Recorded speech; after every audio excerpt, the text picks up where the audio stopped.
ஆண்டவரும் அருமை இரட்சகருமாகிய இயேசு கிறிஸ்துவின் திருப்பெயராலே என்னுடைய அன்பின் வாழ்த்துக்களையும் தோத்திரங்களையும் நான் தெரிவித்துக் கொள்கிறேன். எல்லாருக்கும் தோத்திரம். ஆண்டவர் இந்த காலை நேரத்தில் மீண்டுமாக ஆண்டவருடைய ஆலயத்திலே நாம் ஒன்று கூடி ஆண்டவரை ஆராதிக்கவும், இந்த புதிய மாதத்தை காண செய்த ஆண்டவருக்கு நாம் நன்றி சொல்லுவதற்கு ஆண்டவர் இந்த நாளிலே நம்மை அழைத்து கொண்டு வந்திருக்கிறார்.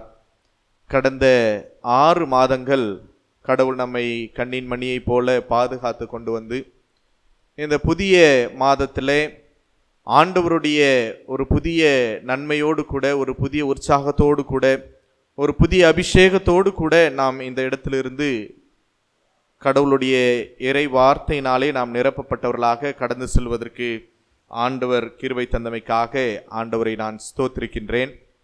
ஒரு மாதமாக கடவுளுடைய ஊழியத்தை நம்முடைய குருசேகரத்திலே செய்வதற்கான வாய்ப்பை ஆண்டவர் கொடுத்திருக்கிறார். மீண்டுமாக இந்த புதிய மாதத்திலே ஆண்டவரை நான் போற்றுகின்றேன். நாம் எல்லோருமாக கூட சேர்ந்து கடவுள் நான் நிற்பதும் நிர்மூலமாகாதிருப்பதும் ஆண்டவருடைய சுத்த கிருபை என்று திருமறையிலே நாம் வாசிக்கின்றோம். ஆண்டவர் இம்மட்டுமாக கடவுள் நமக்கு சுகம் வெள்ளம் ஜீவனை கொடுத்து நம்மை கண்ணின் மணியை போல அவர் பாதுகாத்து கொண்டு வந்திருக்கிறார். அல்லேலூயா, அல்லேலூயா. ஆண்டவருக்கு நாம் நன்றி சொல்வோம். அவருடைய கிருபை காலைதோறும் புதிதாய் இருக்கிறது என்று வேதம் நமக்கு சொல்லுகின்றது. ஆக அவருடைய கிருபையை இந்த காலை நேரத்திலே பெற்றுக்கொள்வதற்காக, அவருடைய கிருபையை நம்முடைய உள்ளத்திலே உள்வாங்கிக் கொள்வதற்காக, நம்முடைய வாழ்விலே அதை அனுபவிப்பதற்காக கடவுள் இந்த அருமையான நேரத்தை நமக்கு கொடுத்திருக்கிறார். ஒருவேளை இந்த புதிய மாதத்திலே ஆண்டவர் என்னோடு கூட என்ன வாக்குத்தத்தத்தை பேச போகின்றார் என்று சொல்லி ஒரு மிகப்பெரிய ஒரு எதிர்பார்ப்போடு கூட நீங்கள் இந்த ஆலயத்திலே வந்து அமர்ந்திருக்கலாம். உங்களுக்கு ஆண்டவர் இந்த ஜூலை மாதத்தினுடைய வாக்குத்தத்தமாக சொல்லுவது மல்கியா தீர்க்கதரிசியின் புத்தகம் 4வது அதிகாரம் 2வது வசனத்தை ஒருவர் வாசிக்கலாம். மல்கியா 4வது அதிகாரம் 2ஆம் வசனம். ஆனாலும் என் நாமத்துக்கு பயந்திருக்கிற உங்கள் மேல் நீதியின் சூரியன் உதிக்கும், அதன் சட்டைகளின் கீழ் ஆரோக்கியம் இருக்கும், நீங்கள் வெளியே புறப்பட்டு போய் கொழுத்த கன்றுகளைப் போல வளருவீர்கள்.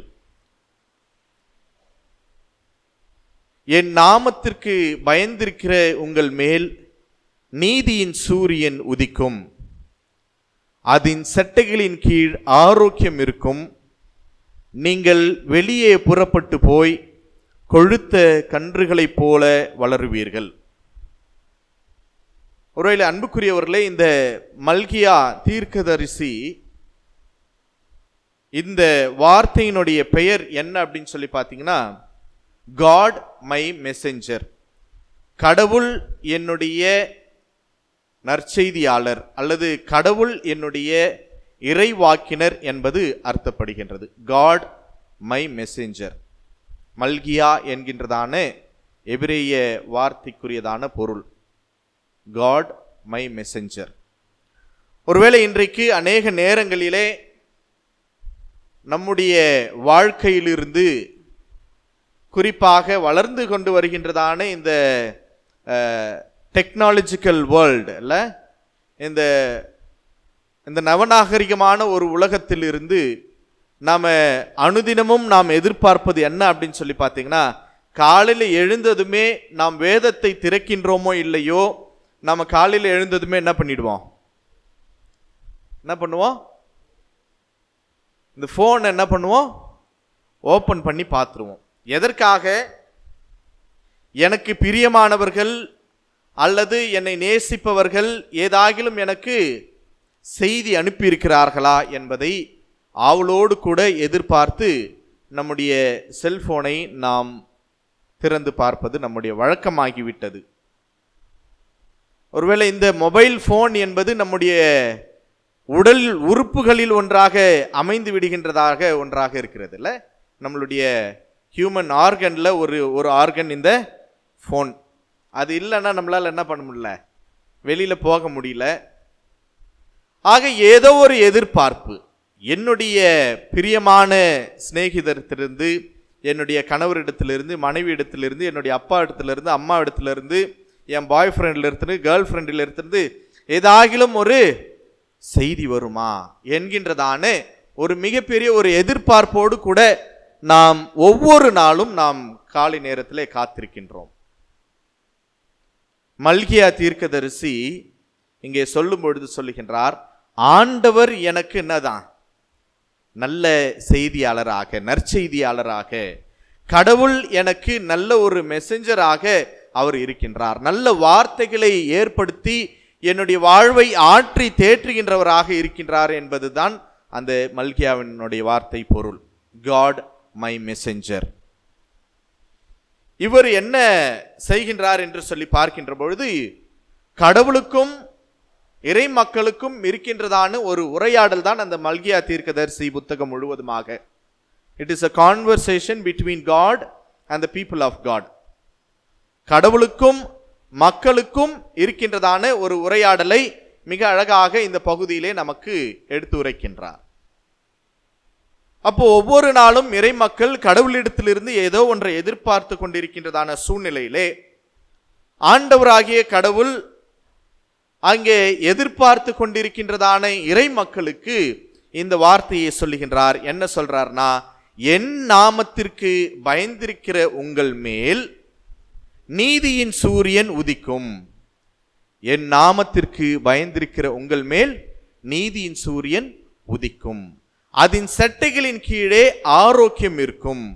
நீங்கள் வெளியே புறப்பட்டு போய் கொழுத்த கன்றுகளைப் போல வளருவீர்கள் என்கின்றதான ஒரு மிகப்பெரிய ஒரு இறை வாக்கினை ஆண்டவர் அங்கே இருக்கின்றதான மக்களுக்கு ஏற்படுத்துகின்றார். ஒருவேளை இந்த காலை நேரத்திலே அப்படிப்பட்டதான ஒரு எதிர்பார்ப்போடு கூட, இஸ்ரேல் மக்களை போன்றதான ஒரு மிகப்பெரிய ஒரு எதிர்பார்ப்போடு கூட இந்த ஆலயத்தில் வந்து அமர்ந்திருக்கின்றதான நமக்கும் கூட ஆண்டவர் இதே வாக்குறுதியை, வாக்குத்தத்தத்தை நமக்கு மிக அழகாக சொல்லுகின்றார். ஆக இந்த பகுதியிலே ரொம்ப அழகாக ஒரு 4 காரியத்தை உங்களோடு கூட பகிர்ந்து கொள்ளலாம் என்று சொல்லி நான் ஆசிக்கின்றேன். முதலாவதாக, கடவுளுக்கு நாம் பயப்பட வேண்டும். இல்ல, கடவுளுக்கு நாம் பயப்பட வேண்டும். எப்பொழுது நாம் கடவுள் பயம் இருக்கின்றதோ, எப்பொழுது கடவுள் பக்தி இருக்கின்றதோ, கடவுள் பயம் இருக்கின்றதோ, அப்பொழுது நம்முடைய வாழ்க்கையிலே எல்லா விதமான ஆசீர்வாதங்களையும் ஆண்டவர் நமக்கு அள்ளி கொட்டுகின்ற ஆண்டவராக இருக்கிறார். அந்த கடவுள் பயம் இல்லை, அந்த கடவுள் பக்தி இல்லை அப்படின்னு சொன்னீங்கன்னா நம்முடைய வாழ்க்கை ஒரு குப்பையிலே போடுகின்ற ஒரு வாழ்க்கைக்கு சமமாக இருக்கும். ஆக கர்த்தருக்கு பயப்படுதல் என்பது என்ன அப்படின்னு சொல்லி பார்த்தீங்கன்னா, இஸ்ரவேல் மக்கள் வாழ்ந்ததான காலங்களிலே கட்டளைகள், மோசேயினுடைய 10 கட்டளைகளை கீழ்ப்படிந்து அவருடைய வார்த்தைக்கு ஒபே பண்ணுவது கடவுளுக்கு பயந்தது என்று சொல்லி நாம் பார்க்கின்றோம். To listen and to obey the word of God. கடவுளுடைய வார்த்தைக்கு அதை கேட்டு அதற்கு கீழ்ப்படிவது. கடவுளுக்கு பயப்படுதல் என்பது என்ன அப்படின்னு சொன்னீங்கன்னா, கடவுளுடைய வார்த்தையை அருளுகின்றதான அருட்பணியாளர்கள், ஊழியர்கள், அவர்களுடைய வார்த்தைக்கு கேட்டு அதன்படி கீழ்ப்படிவது கடவுளுக்கு பயப்படுவது. ஆக இங்கே பார்க்கின்ற பொழுது 2 நாளாகமும் 19வது அதிகாரம் 7வது வசனத்தை மிக அழகாக நமக்கு சொல்லுகின்றார். 2 நாளாகமும் 19வது அதிகாரம் 7வது வசனத்தை ஒருத்தர் வாசிக்கலாம்.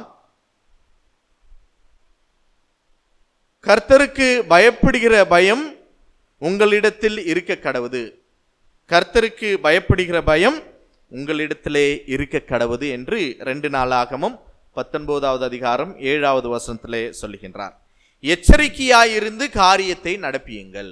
நாம் எந்த ஒரு காரியத்தை செய்தாலும் நாம் எச்சரிக்கையாக, கடவுள் என்னை பார்க்கின்றார், கடவுள் என்னோடு கூட இருக்கின்றார், கடவுள் நான் செய்கின்றதான செய்கைக்கு தக்க பலனை ஆண்டவர் எனக்கு கொடுப்பார் என்கின்றதான அந்த பயபக்தியோடு கூட, அந்த நடுக்கத்தோடு கூட நாம் ஒவ்வொரு காரியத்தையும் செய்வதற்கு ஆண்டவர் இந்த நாளிலே நம்மை அழைக்கின்றார். எச்சரிக்கையாயிருந்து காரியத்தை நீங்கள் நடப்பியுங்கள். அதுக்கப்புறம் சொல்லுகின்ற பொழுது சொல்லுகின்றார், உங்கள் தேவனாகிய கர்த்தரிடத்தில் அநியாயம் இல்லை, உங்கள் தேவனாகிய கர்த்தரிடத்திலே முகதாட்சண்யம் இல்லை, உங்கள் தேவனாகிய கர்த்தரிடத்திலே பரிதானமும் அவரிடத்திலே இல்லை. எவ்வளவு அழகா சொல்றார் பாருங்க. நாம் செய்கின்ற ஒவ்வொரு செய்கைக்கு தக்கதான பலனை ஆண்டவர் என்ன பண்றாரு? கொடுக்கின்றார் என்பதை ரொம்ப அழகாக இந்த வசனம் நமக்கு எடுத்துரைக்கின்றது. அதனால்தான் என்ன சொல்றாரு? He has no discrimination, he has no differentiation. அவரிடத்துல வேறுபாடு இல்லை, அவரிடத்துல அநியாயம் இல்லை, முகதாட்சண்யம் இல்லை. மனிதர்களாகிய நாம தான் என்ன பண்ணுவோம்? அவன் கெட்டது செஞ்சாலும் நல்லது செஞ்சாலும் அவன் நம்மளுக்கு ரொம்ப பிடிச்சிச்சுன்னு சொன்னீங்கன்னா அதை சரிப்படுத்துவதற்கு நாம் முயற்சி செய்வோம். ஆனால் ஆண்டவர் இங்கே சொல்லுகின்றார், கர்த்தருக்கு பயப்படுகிற பயம் உங்களிடத்தில் இருக்க கடவுது. நீங்கள் ஒரு காரியத்தை செய்கின்ற பொழுது ஆண்டவர் என்னை பரத்திலிருந்து பார்த்து கொண்டிருக்கின்றார் என்கின்றதான அந்த பயத்தோடு கூட, அந்த நடுக்கத்தோடு கூட, கடவுள் என்னோடு கூட இருக்கின்றார், கடவுள் நான் செய்கின்ற ஒவ்வொரு செயலையும் அவர் பார்க்கின்றார் என்கின்றதான அந்த பயபக்தியோடு கூட நாம் ஒவ்வொரு காரியத்தையும் செய்வதற்கு ஆண்டவர் இந்த நாளிலே நம்மை அழைக்கின்றார். கர்த்தருக்கு பயப்படுதல் என்பது நீதிமொழிகள் 8வது வசனம் 8வது அதிகாரம் 13வது வசனத்திலே ரொம்ப அழகா சொல்றாரு. நீதிமொழிகள் 8வது அதிகாரம் 13வது வசனத்தை வாசிக்கலாம். தீமையை வெறுப்பதே கர்த்தருக்கு பயப்படுகின்ற பயம். ஒரு சிலர் தீமையை ரொம்ப துணிகரமாக செய்துவிட்டு கடவுள் என்னோடு கூட இருக்கின்றார், கடவுள் என்னை ஆசீர்வதிப்பார் என்று சொல்லி நாம் அநேக நேரங்களிலே நாம் நினைக்கின்றோம். ஆனால் ஆண்டவர் சொல்லுகின்றார், தீமையை வெறுப்பதே என்னதான்?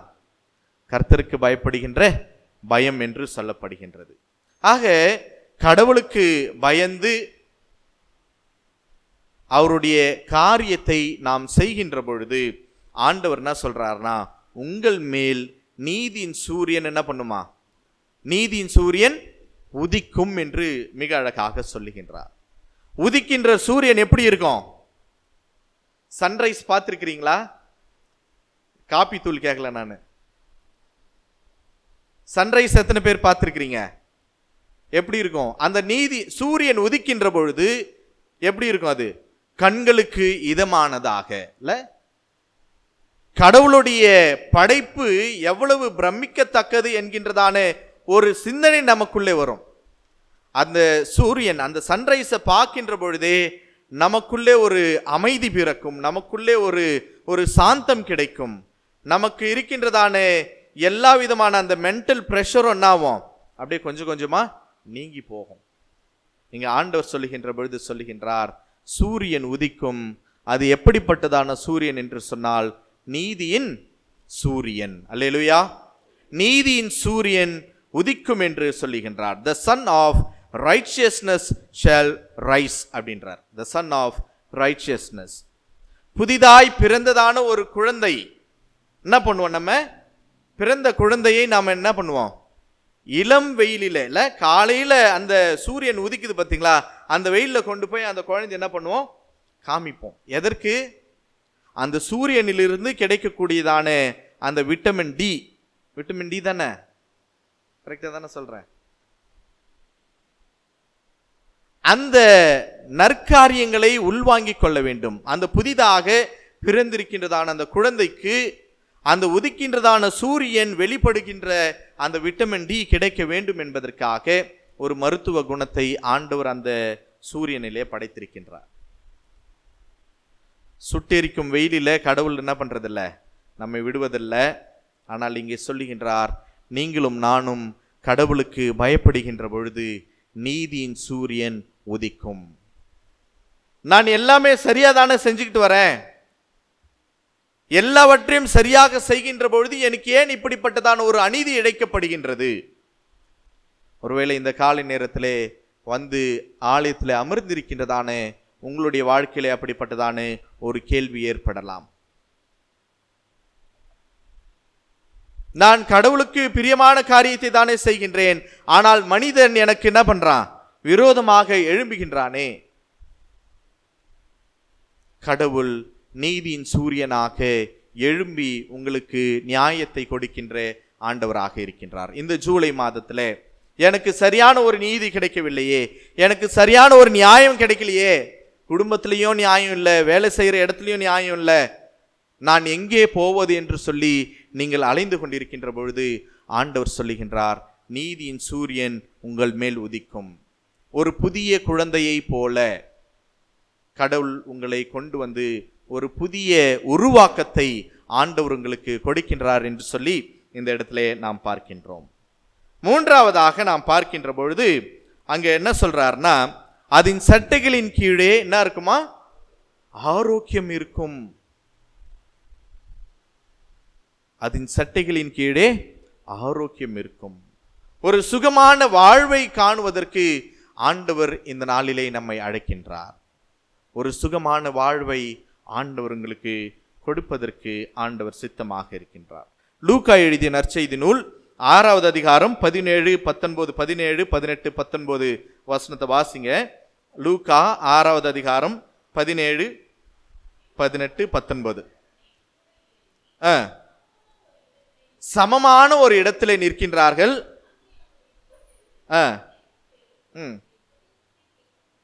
டிஸ்பிளே பண்றீங்களா?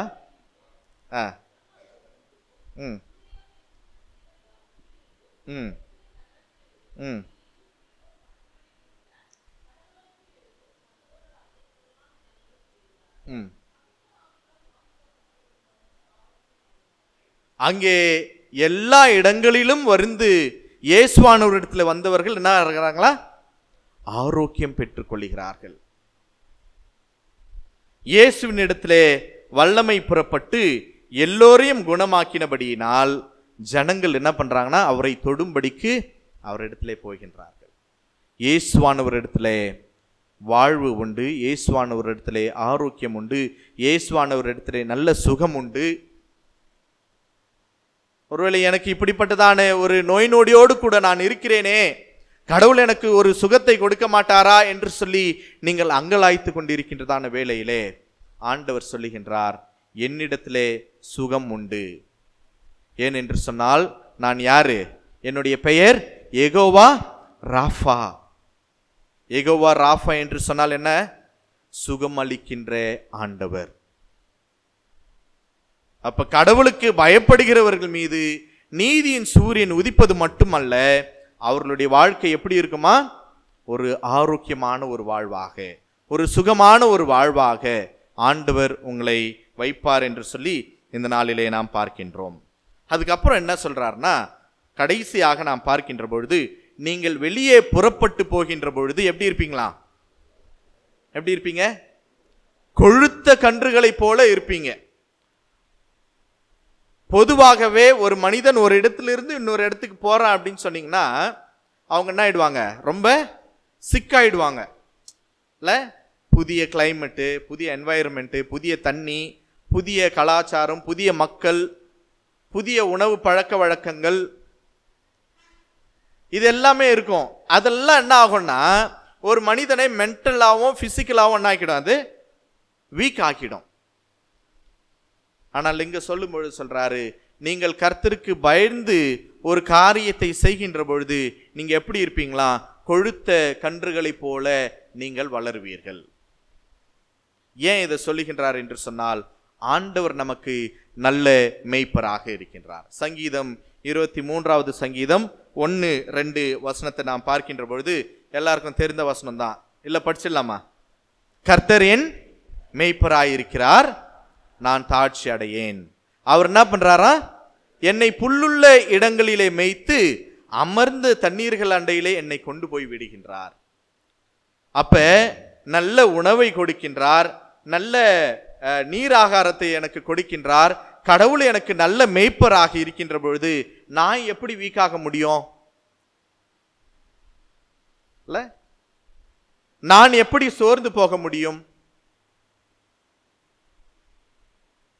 நீங்கள் உங்கள் வேலை நிமித்தமாக ஒரு இடத்திலிருந்து இன்னொரு இடத்திற்கு புறப்பட்டு செல்லுகின்ற பொழுது, கடவுளுக்கு பயப்பட்டு நீங்கள் போகின்ற பொழுது, கடவுளுடைய வார்த்தைக்கு கீழ்ப்படிந்து நீங்கள் புறப்பட்டு செல்லுகின்ற பொழுது ஆண்டவர் என்ன பண்றார்னா, கொழுத்த கன்றுகளை போல உங்களை மாற்றுகின்றார்.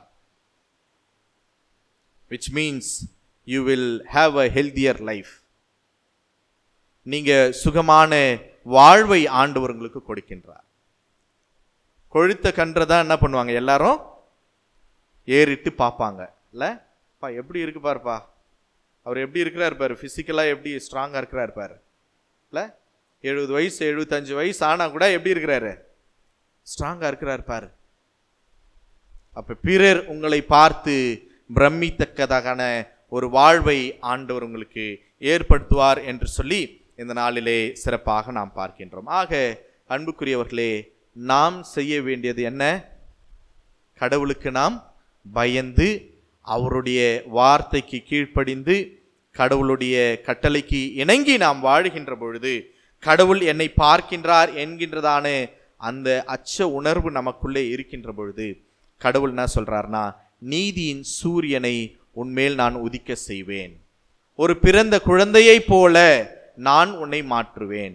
நீ எப்படிப்பட்டதான ஒரு சூழ்நிலையிலே இருந்தாலும் கடவுள் உன்னை ஒரு புதிதாக பிறந்திருக்கின்றதான ஒரு குழந்தையை போல அந்த குழந்தையின் மீது அந்த நீதியின் சூரியன் உதித்து உனக்கு சரியான நியாயத்தையும் நீதியையும் செய்வதற்கு ஆண்டவர் சித்தமாக இருக்கின்றார். நீங்கள் கடவுளுக்கு பயப்படுகின்ற பொழுது கடவுள் உங்களுக்கு நல்ல ஆரோக்கியத்தை கொடுக்கின்ற ஆண்டவராக இருக்கின்றார்.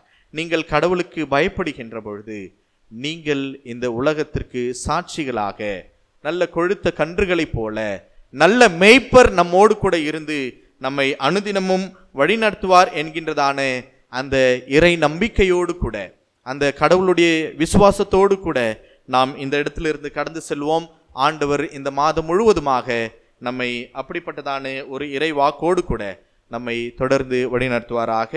நாம் அனைவரும் எழுந்து நின்று ஆண்டவரை நோக்கி நாம் பார்ப்போம். நேசிக்கிற நல்ல ஆண்டவரே, இந்த காலை நேரத்துக்காக மீண்டுமாக நாங்கள் நன்றி சொல்லுகின்றோம். ஆண்டவரே, உம்முடைய கரத்தில் எங்களுக்கு வாழ்வு உண்டு. இவ்வளவு நாட்கள் உமக்கு பயம் இல்லாதபடிக்கு நாங்கள் துணிகரமான பாவங்களை செய்திருப்போம் என்று சொன்னால் அதை ஒரு விசையாக உம்முடைய சமூகத்திலே நாங்கள் அர்ப்பணிக்கின்றோம் சுவாமி. எங்களை தாழ்த்துகின்றோம் தகப்பனே. எங்களுடைய பாவங்களை உம்முடைய கரங்களிலே நாங்கள் ஒப்பு கொடுக்கின்றோம் சுவாமி. நீர் எங்களை மன்னித்து ஏற்றுக்கொள்ளுங்க.